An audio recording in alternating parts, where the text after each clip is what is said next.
The air in the room was heavy, charged with the expectation that Stephen Miller, the architect of some of the most hardline policies in modern politics, would do what he always did best: dominate.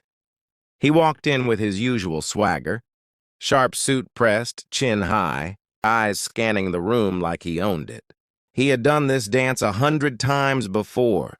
He was the man who had out-talked, out-shouted, and outmaneuvered opponents who stumbled the moment his sharp tongue cut in. But on this night, he met someone different. Jasmine Crockett sat calmly, her posture unshaken, her expression unreadable. She didn't shift nervously under the weight of his interruptions. She didn't flinch at his condescending tone. She simply waited, patient, precise, ready. Miller leaned forward, voice dripping with the confidence of someone used to dictating the terms. "Congresswoman," he sneered, "you wouldn't even have a platform if it weren't for people like me building the foundation of American politics. You're standing on a stage my side created." The words were meant to humiliate. The crowd stirred, expecting Crockett to stumble, to grow defensive, to scramble for footing like so many before her. But she didn't. She leaned in, eyes locked directly on Miller's, her voice cutting through the tension like glass. "Stephen, the only thing you've built is a legacy of cruelty, and the only foundation you've ever laid is fear. But tonight that foundation crumbles." The room froze.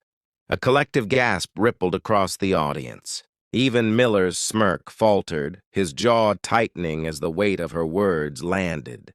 And then, in less than a second, the balance of power shifted. For the first time, Stephen Miller wasn't the one controlling the tempo. He wasn't the one holding the room hostage with his arrogance. In a single strike, Jasmine Crockett had flipped the script, and Miller, the man who always believed he owned the stage, suddenly looked like a guest in someone else's house. But no one in the room was ready for what she said next. The silence after her strike wasn't ordinary silence. It was sharp, weighted, like the room itself was holding its breath. Stephen Miller tried to recover, leaning back in his chair with forced laughter, but his eyes betrayed him, darting, calculating, scrambling for a foothold. "You talk about cruelty," he shot back, his tone rising just a little too quickly. "But what's cruel is pretending open borders make America safer. What's cruel is ignoring the working class, because you're obsessed with political correctness." It was the same old script, the same fear-soaked talking points. He was betting that the crowd would nod along, that his base instincts would drown out her precision.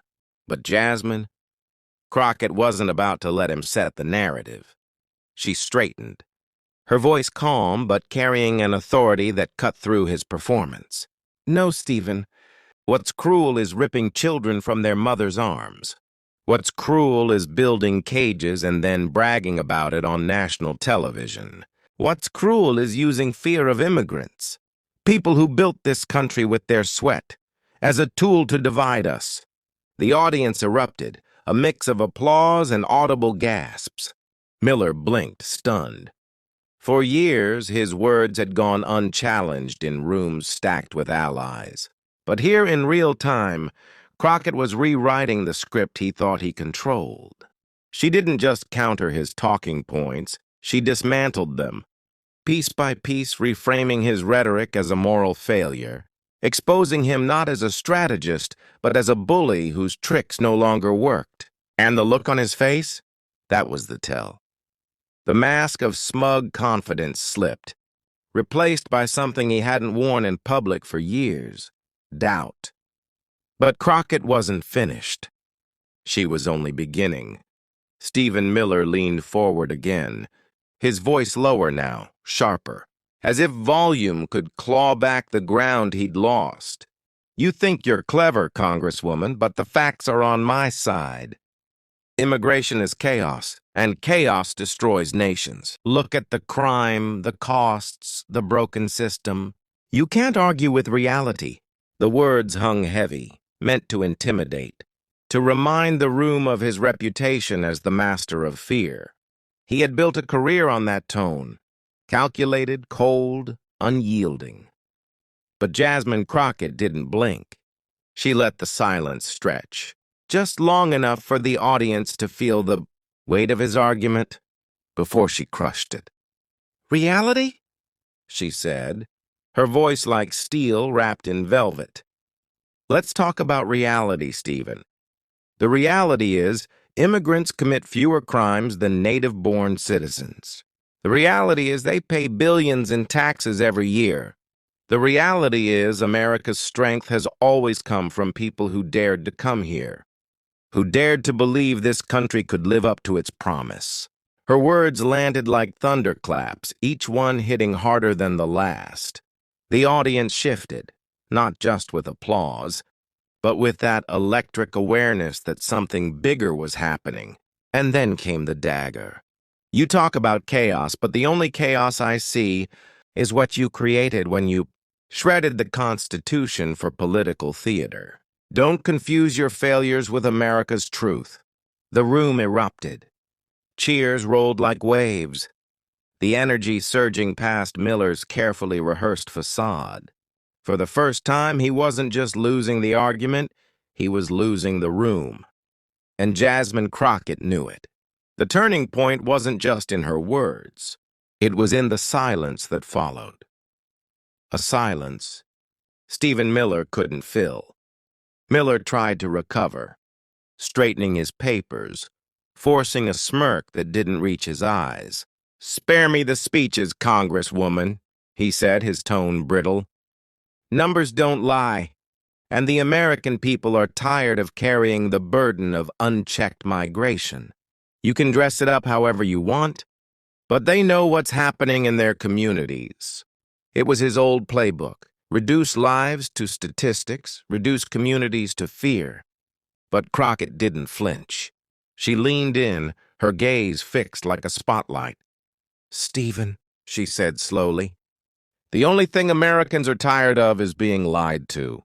The crowd stirred, a low murmur swelling as her words sliced through the air.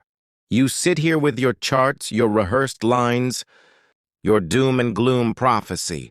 But where were you when immigrant doctors were saving lives during COVID? Where were you when farm workers kept food on our tables while your policies tried to erase them?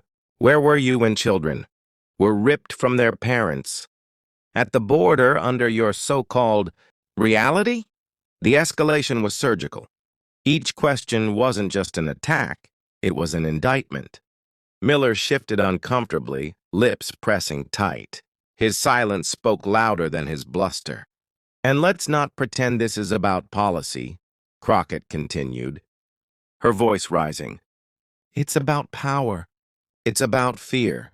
Because if immigrants thrive, if they succeed, if they become the backbone of this nation again, your fear-mongering loses its grip. And you can't stand that." Gasps rippled through the audience. Some clapped, others leaned forward, hungry for the next blow. Miller's jaw clenched. He wanted to strike back, but the escalation had tilted the stage. Jasmine Crockett wasn't just defending immigrants anymore. She was exposing him. Miller's composure finally cracked. His hands tightened into fists on the table, his voice rising just a little too high, the mask of calm authority slipping. "You don't get it, Congresswoman," he snapped. "This isn't about fear, it's about survival. A nation without borders is not a nation at all." His words echoed desperate, almost pleading, but the audience didn't rally to him. They waited, almost holding their breath, to see what Crockett would do. She didn't rush. She let the silence work in her favor, the suspense building like a drumbeat. And then, with the steady confidence of someone who had waited her entire career for this moment, she struck. "You want to talk survival?" she asked, her tone cutting but calm. "Then let's talk about the survival of truth. Let's talk about the survival of democracy. Because what nearly destroyed this country wasn't an immigrant at the border. It was people in power, people like you who weaponized fear, who shredded compassion, who betrayed the very Constitution you claim to defend. The room trembled with applause. Miller blinked rapidly, as if trying to process the fact that his grip on the conversation had completely unraveled. "And you want to talk borders?" Crockett continued, her voice rising, steady, unstoppable. "The border didn't write laws that caged children. The border didn't deny asylum to people fleeing violence. The border didn't lie to the American people. You did." The words landed like a final blow. Miller leaned back, his face pale, his mouth slightly open, searching for a comeback that never came. The camera cut to him, and in that frozen moment, the silence told the story better than any words could. His eyes flickered with the realization that he was finished. And then the crowd erupted. Cheers, applause, chants echoing through the room. Jasmine Crockett didn't just win the exchange. She obliterated him. It was a mic drop moment, the kind that becomes legend. A clash where arrogance met truth. And truth didn't just survive, it conquered. The echo of applause hadn't even faded before social media lit up like wildfire. Within minutes, clips of Jasmine Crockett's takedown of Stephen Miller were everywhere. One viral caption read, "Jasmine didn't debate him, she dismantled him." Another simply said, "His silence was louder than his words." Cable networks replayed the exchange on loop. On one side of the screen, Miller's crumbling composure, his lips tightening, his gaze darting away. On the other, Crockett, calm, commanding, a portrait of unshakable dignity. Commentators wasted no time. "That was the moment," one pundit declared. "We just witnessed the collapse of the fear narrative live in real time." Ordinary people joined in, their posts brimming with pride. "As an immigrant," one tweet read, "I've never felt more seen. Jasmine spoke for us." Another wrote, "My parents came here with nothing. Tonight she gave them everything. Even late-night hosts couldn't resist." One joked, "Stephen Miller thought he brought charts to a gunfight. Jasmine Crockett brought the truth and the receipts." Laughter rippled across the audience. But underneath the humor was something deeper, the unmistakable recognition of a turning tide. But the most telling reaction wasn't online. It was in the room. Reporters whispered to each other, scribbling furiously, while staffers for Miller sat stone-faced, unable to spin what had just unfolded. Cameras zoomed in on his expression, the hollow stare of a man who knew the narrative had slipped out of his control. Jasmine Crockett, meanwhile, didn't bask in it. She gathered her notes, adjusted her microphone, and sat back with the quiet authority of someone who had done what needed to be done. The aftermath wasn't just about one debate. It was about the shifting of power, and everyone watching could feel it. As the dust settled, Jasmine Crockett's voice carried a final weight, not just for the room, but for the millions who would later hear her words. She leaned forward, her tone softer now, but even more powerful. This country was never built by fear. It was built by courage. By the courage of immigrants who crossed oceans with nothing but hope. By the courage of leaders who expanded freedom, not shrank it. By the courage of everyday people who believed America could be better. Tomorrow than it was yesterday. The audience quieted, hanging on each word. The clash with Stephen Miller had been dramatic, fiery, unforgettable. But now, Crockett transformed it into something larger, something timeless. Fear divides us. Truth unites us. And the truth is simple. Immigrants don't weaken America. They renew it. They don't take away from us. They remind us who we are. There was no shouting now, no theatrics, no interruptions. Just clarity. The kind of clarity that cuts through noise and lingers long after. The cameras stop rolling. This is not about left or right. It's about right or wrong.